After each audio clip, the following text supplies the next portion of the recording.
This is going to be a video tutorial on how to enable or disable disappearing messages on Signal.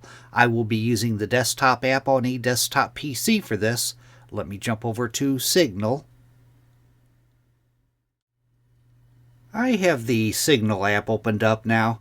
To enable or disable disappearing messages on Signal, first thing you want to do is go to Settings. I'm going to go off to the left side pane. You want to make sure your left side pane is opened. That 3-bar menu will open or close the sidebar. As long as the sidebar is open, go down to the very bottom, down to where you see the little gear wheel. Click on the gear wheel.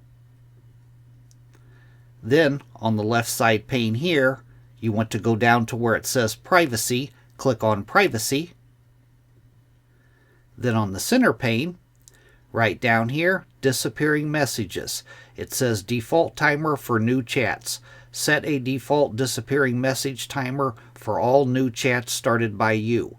As you can see, by default mine is turned off, but if I click that drop down, I can set it to 4 weeks. My message will last for 4 weeks before it disappears. 1 week, 1 day, 8 hours, 1 hour, 5 minutes, 30 seconds, or a custom time. Say that I wanted to set it for 1 hour. I'm going to click on 1 hour. That is how to enable or disable disappearing messages in Signal. Thanks for watching.